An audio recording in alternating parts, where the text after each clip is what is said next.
Other than that, thank you, Carrie, for all the logistic work that you did helping put this together. And we'll turn the floor over to Bob. All right. Hello, everybody. I'm Bob Caniglia from Blackmagic Design, Director of Sales Operations for the Americas. And today I was going to take you over some of the latest announcements that Blackmagic has made recently with some tools for broadcasters. The other thing is I have a fairly substantial Zoom setup that has a lot of, I have six cameras, I think, 6 cameras and a laptop, and it all runs through here. So I was just going to take you guys through a quick tour of that first before I go over the products, and then we can open it up to any questions and answers anybody has, any questions they have for us. So obviously this is my first camera. One of the things I do have is I have 3 cameras that go out to Atlantic City. My office is in Atlantic City. I moved a few years ago to a nearby town, and I took an office up here. These windows that I shoot out of, you can't really look out unless you have a camera up on a high tripod, but it works well for me. So I can show off different things to people while I'm reviewing, say, some of our products. One of the things I can do here with this is because I use my ATEM software, which I'll show you here. So that's the software. And then if I have a 2-shot, I can show that I have control over that camera. So that's one of the cameras that I have pointing out the window, so I can zoom and I can shade the camera. I was telling the people that came earlier that because of the way the sun points at this time of year, it challenges the cameras to stay from being blown out, and first thing in the morning the sun just blasts. But right now not too bad now, so I was able to at least show you something. When it's raining, it's tough to see out the windows, but today not so much, so that's good. So go back to me. So this is my head-on shot. One of the things that I do is I use one of our other products called a Video Assist as my webcam interface. And the reason I do that is because when you use a switcher, it only wants to show program, but I like to show everything. And so I will show you what the multi-view looks like. So now you're seeing the multi-view out of the switcher I'm using. So you can tell I have a terrible green screen that's wrinkled that I like to use, and some other cameras there. And this way I can show everybody exactly what my layout is. One of the other things I have on this that I started during the pandemic was showing people how to do weather remotely. So one of the things I did is I set up a second green screen. So I can go out here and show stuff, and then I go back to the temperatures, and I come back down, and I can just pivot back and say, and now back to you. So I started doing that during the pandemic, showing some of the guys how to do that. And one guy I know in particular actually does the weather from his house now often, because if they call him in, he doesn't want to go to the studio. He does it from his basement. So there you are. Let's see, what else do I have over here? I had the software. Yeah, I think that's pretty much the full tour at the moment for what we have in here. And as I say, I use that. I use a terrible green screen just to show off that the keyer is pretty good in the ATEM. So I'm going to switch back to the computer now, and I want to take you through some of the latest and greatest that we've come out with. And there we are. Okay, so go to 8. Yes. Now this, so that's me. One of the things I like to tell everybody is that if you follow us on, well, I'll say Twitter, but you know what I mean, X, at Blackmagic_news, you can get all the latest updates. We often update our software across all the products, especially Resolve, which is our editing, color grading software. But we do announcements all the time, and they come up. So that's the first thing I check in the morning to see what's new. So one of the newest products that we introduced not long ago was our new 80x80 12G router. So this will take HD and Ultra HD up to 60 frames per second. And so 80 ins, 80 outs, got a a little monitor on the front so you can verify what signal is going from where to where. And it has, as I say, 80 ins and outs. They're all 12G connectors, and they work with our standard panels that we have that you can use to have access to it in different areas. We also have a software app that you can use to control the IO on the router itself. It's part of a larger group of routers that we introduced over the last year. So we have 10 by 10, 20 by 20, 40 by 40, and now the 80 by 80, all 12G. And as you can see, they all have the same sort of layout with all of the 12G connectors in the back.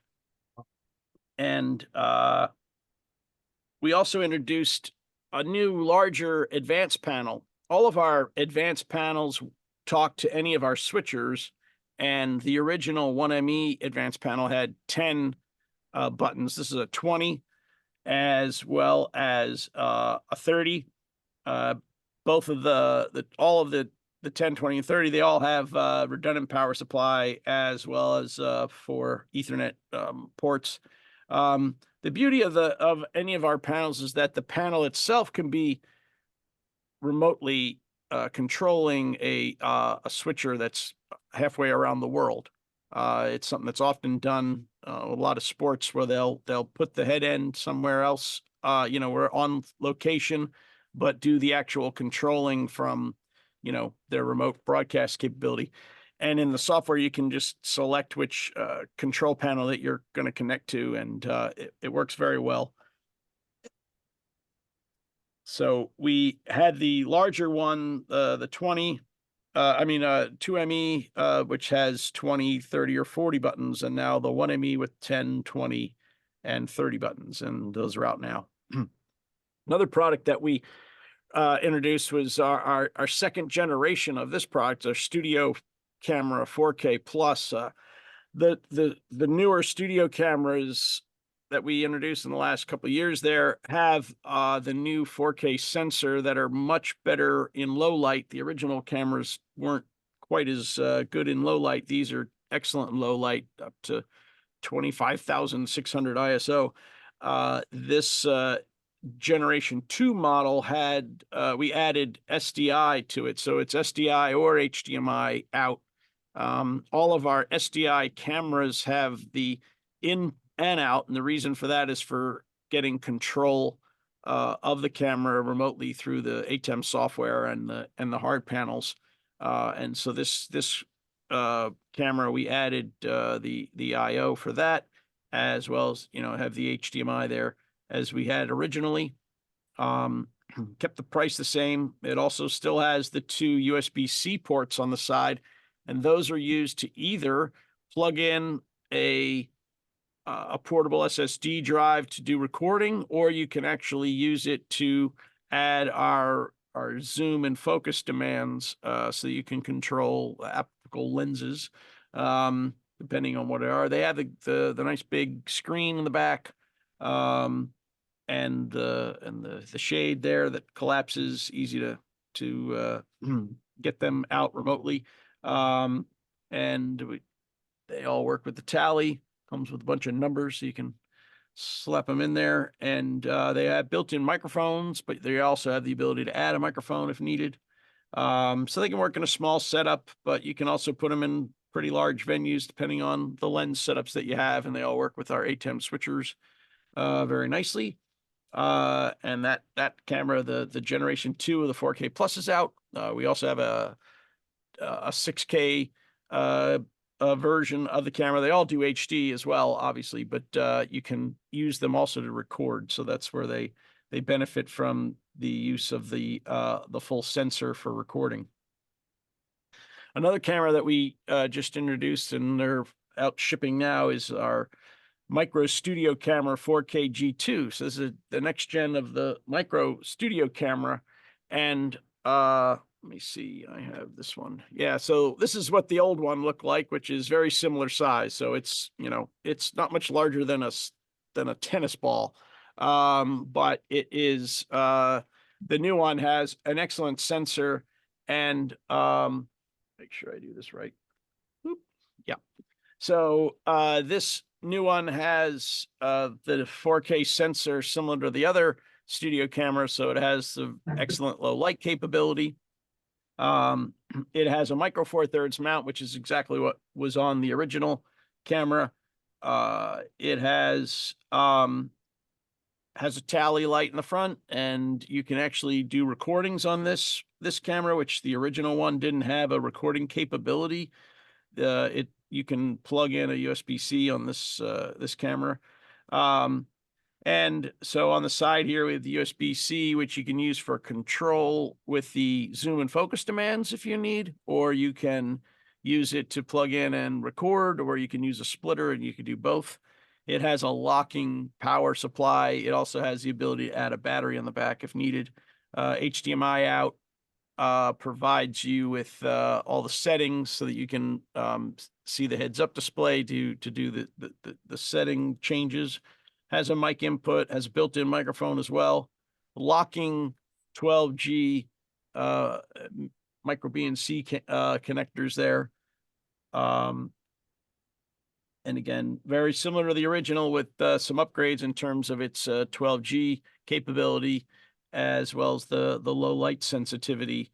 And you can still put the battery in the back and the locking power supply, as well as using the USB-C to go to Ethernet. So it has the ability to actually stream to our either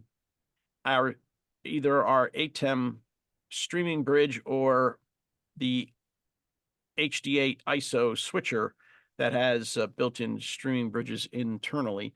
I can explain that if anybody has questions about that, but it's just a way to be able to stream directly to the switcher without having to put any cables really, except for the Ethernet cable that needs to be connected. Again, they're very small, so they can be mounted up high or, you know, wherever you need a tight shot or overhead shot. And they're good because they don't really distract the audience because they're so small. They're shipping now. We fortunately got some more that are on the way now because the backlog was pretty good, but I anticipate that by about 2 weeks or so, we'll have all that cleared out, and hopefully they'll be continuing to flow. Now, one of the other things we introduced a couple of months back is the Blackmagic camera app. Now, this is interesting because it's a free app if you have an iPhone, and it goes way back. It goes back to I think the iPhone XR. There's a whole list of iPhones that it's compatible with. But what it does is this app will turn your iPhone into a Blackmagic camera phone in the sense that it provides all of the functionality that a Blackmagic camera has in terms of the settings and whatnot. So it kind of upgrades your ability to be able to get some really stunning images out of the camera. But what it also does is not only do you get all the full control, including microphone and whatnot, framing guides, things you would normally expect, but you can slate takes and things like that. You can mark good takes. You can provide all the metadata that is needed from the actual shoot. But what you're also able to do is that you can actually shoot with the camera, and you can shoot it and send those images directly through our Blackmagic cloud service. So if you're a TV station, you want to set up a folder so that stringers or whoever is out there with the camera app wants to shoot something and send it back to the station, they can send it to that folder. So it's very, very interesting. Now, the other thing is that you can shoot in stealth mode where you hold it up vertically, but you're actually getting a horizontal image. So that's another thing. And then on the phone itself, you have all the clips that are recorded.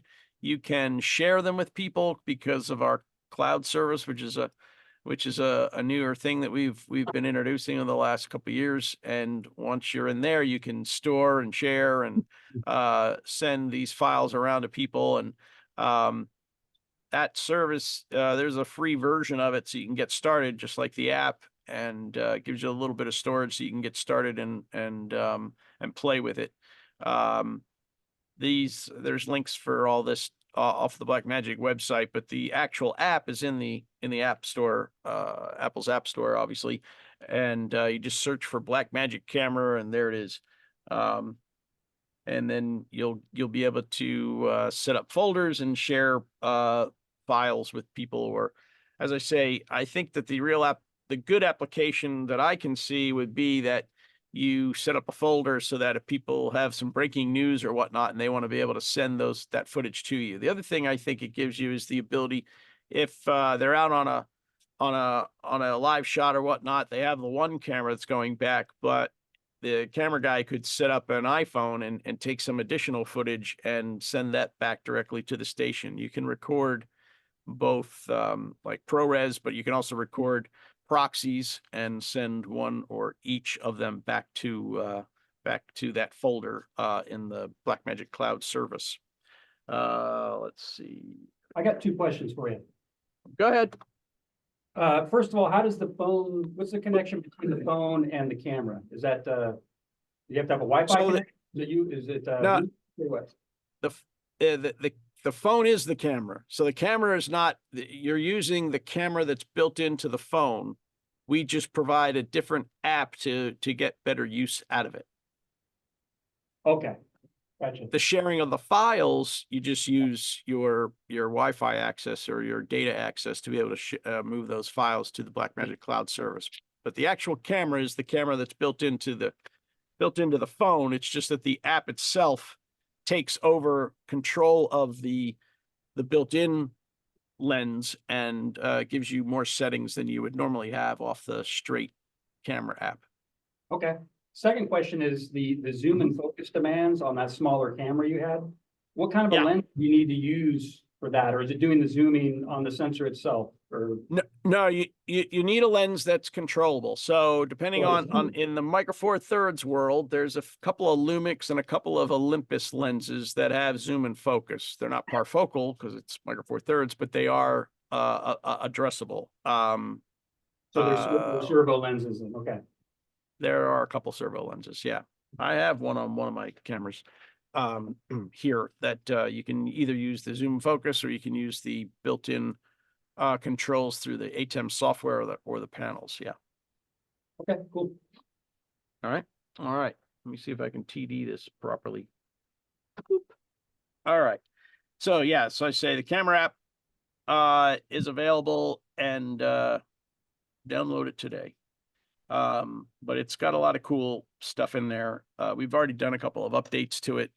It all works with DaVinci Resolve. Now, DaVinci Resolve is another free software app, and this is designed for editing, visual effects, audio, Fairlight audio, color correction. DaVinci's always been known for, as well as media management and things like that. There's a studio version that comes with our Blackmagic cameras, or you can buy it for $295, but the free version will work just as well, and you can do a lot of the stuff with the Blackmagic camera phone clips that you record in the free version of Resolve. We just put out a new version of it the other day. We're up to 18.6.5. But that's another free download that people can take advantage of. And as I say, if you follow us on X there, I guess I need a new logo, at Blackmagic_news. You'll be able to get updates on all of those things. Was there another question? Is that app available on Windows and Mac? No, so it's only available in the App Store to work with. Oh, it's just on the Blackmagic. phone. Okay, got it. Yeah, Apple phones. Yeah, but it does go fairly far back. Like I said, it goes back to I think it's the SE2 or something like that. So it's most of the recent phones. iPhone 11s and 12s and all that. You don't actually need the 15. The 15 phone is where people have been doing some clever new projects. Matter of fact, there was there was a famous DP who just did a big project by using the iPhone and the Blackmagic camera app to record a commercial and things like that. So people are definitely playing with it.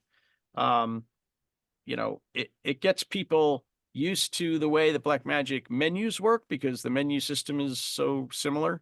All of our Blackmagic cameras use the same Blackmagic operating system and menu structure, so everybody can move from one camera to the next, which is for all of those that have been around these cameras for a long time, like I have, will know that not every manufacturer follows the same menu structure, even though we wish they would, but they don't. That goes for switchers, cameras, all those things. So we have a team that just concentrates on keeping all of that consistent so that it doesn't matter if you have any exposure to any of the cameras, you'll understand how to use the new latest version of cameras. So that's always a help to, make it easier for people to use them. Wow. I just noticed that the cameras are outside, or I guess we had a change in the sun already. So see if I go back to that. That's a little better now. Every once in a while, I see a Navy SEAL team. They are not, I guess they're Coast Guard teams that practice out in the water there during really bad storms. The first time I saw them, I thought somebody was drowning, but it turned out they were doing it on purpose, which seemed odd to me, but I guess better those guys than me. So taking around there. Let me see. Does anybody have any questions on any other products or this one? Or I see something in the chat. Let me check that out. Oh, it does support external timecode sync. Let's see. Anybody else? On anything? Yeah. I just saw that you guys are doing like a SMPTE 2110 gateway now or something. Yeah. Actually, thank you for bringing that up because I don't know where it went. I had one. So what we did was, no, that's not it.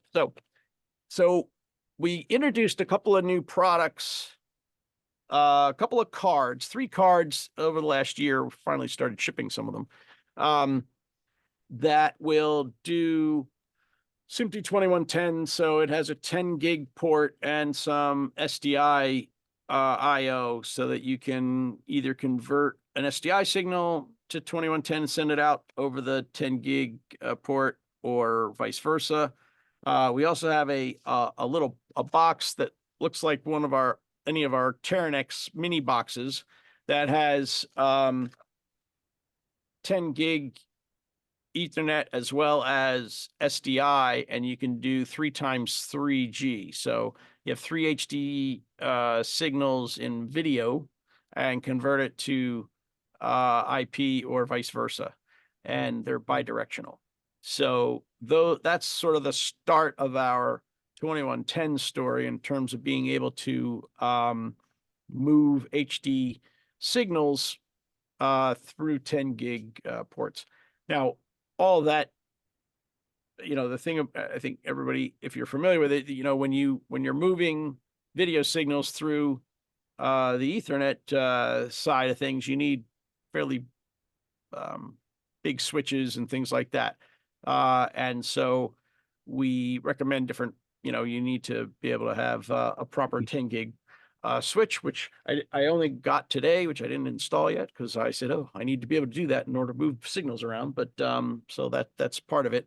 But this gives us the start of some 2110 solutions. I'm sure we'll be expanding them as time goes on. But for now, we have the cards that you can put into the computers or this standalone 2110 3 times 3G box that will convert signals from one to the other. And trying to see if nope. I've been away for 10 days. I think things moved in my office. It happens. Any other questions about anything? Need a drink. had a comment on one of the IP cards. Can you hear me? Yep. I'm getting ready to build an Unreal Engine that I was going to explore because NVIDIA they're getting ready to support 2110 natively. But my thoughts were using your IP card with the Blackburst out to go into the G-Sync card on the graphics card for virtual production. That way it brings the 2110 input as well as the output to a 2110 screen processor if you're using LED walls. But then it can all be, your card could pull the PTP Grandmaster, convert it to tri-level sync or Blackburst tri-level sync, and pop out into the G-Sync card. I guess that's what I want to try. The question would be, would there be a possibility, because what NVIDIA is trying to do is off of a 10 gig NIC, they actually take the PPS off of the NIC and go into the G-Sync card at TTL input.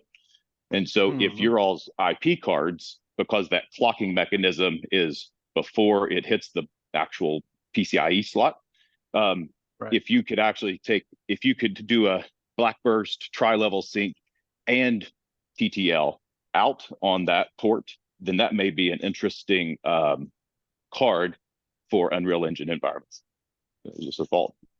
Yeah, I know actually that we're getting some cards to those guys to play around with these things, because I think they all want to try and get ahead of what can they do to do that. Because they have to use a second decoder off the network card. They have to use a different decoder to get the video, the 2110 into the engine as a plugin. And your alls would show up as a graphics card, so it would already be that IO. Now it doesn't support the 4K, but in a 1080 environment on the input side, you could. It's at least a start. But really, the biggest thing that I saw value added on your all's product is ability to sync to a PTP Grandmaster of better quality, and then actually convert it into some type of sync reference on the card, where you could then sync other types of IO in that workflow, including the G-Sync card on the NVIDIA graphics cards. I thought that was a pretty good little use. And then also, again, you have the ability to come in traditional SDI for these hybrid studios. Then you can convert it to 2110. But then the only thing, the kicker would be, the only product that has the Genlock is the one that supports SDI. The other ones that are IP only. So if there was a way just to be able to have that PPS data at the card itself and be able to use that to reference other things, that may be something that you all might want to look into to kind of stay ahead of the game. Yeah, that's interesting. But now, did you say your application is HD only? What I'm playing with the Unreal Engine would just be HD. More than likely, it would be probably HD ingest for objects, and then do a 4K or 8K rendering on the output from the graphics cards. But in order to be able to capture those, like if you're doing frustrums and things like that, then you could easily out of the engine generate the LED wall, but then bring in a 1080 capture from a image like a subject matter. It's just for testing purposes at this point. In more of a lab environment. Yeah. Has that NVIDIA card shipped yet? The newer one? That one has not. No, and that one's the one that's going to really. Yeah, that's going to push it as far as being able to handle the 2110. My thoughts though are, where your all system automatically shows up as a graphics card, then it would show up natively in Unreal as a video graphics card in and out, and then you're doing the 2110 conversion there, plus you have the reference data. So it seems like it's a really great hybrid system in the meantime, until NVIDIA, because again, that bypasses the need to use a third-party decoder plugin or plugin rather in the Unreal environment. So yeah, just some interesting thoughts, especially as we go into the Super Bowl, thinking about how they're going to be using some of this, especially with their Nickelodeon simulcast. There's going to be a lot of that being done probably in Unreal. Don't know if it's going to be 2110 or not, but your all's product definitely could push that Some pretty cool stuff, as well as being able to use that. If you had the PPS data on there, you can use this to build encoder decoder systems, especially using RIST and SRT, things like that for transport, for backhaul, things like that. Yeah, pretty cool stuff to be able to get 2110 across the web before that standard is introduced. Right. Yeah. Great product though, by as the I way. say, well, thanks. I think that, as I say, I think it's the start of some things. And I also think that, you know, a lot of the Decklink cards that we've made in the past have really been, just tools for other companies to use in their products to build other systems, Unreal being one of them. So I think that, I think there'll be a lot of cool stuff that'll be coming out now that some of these products have finally started to ship and whatnot. So it'll be good to watch this space in there for sure. Anybody else?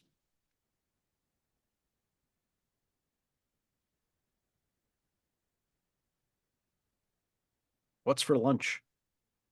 We had chili today. Chili. All right. Well, good luck to all those going back to small spaces. I made the first What's the part t- show for Carrie, so I'm There you glad go. I picked up Nice. on the name. What's the temperature out there right now? 50. It's in the 50s. Yeah, it's April. Figures. February. Figures. I had an inch of frost on my car this morning, and I'm thinking I'm making out by not going out to Minnesota. I was wrong. Okay.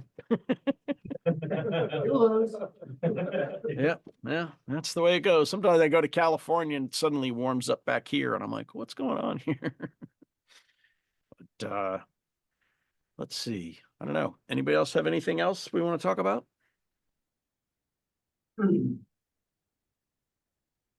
Thank you, Brad and Gary, for dropping by, and thank you both to Gary and Bob for sponsoring today. We really appreciate it. Our pleasure. All right, take care, everybody. Thank you for dropping in. All right. Take care. Bye-bye. Thanks, everyone. That's all right.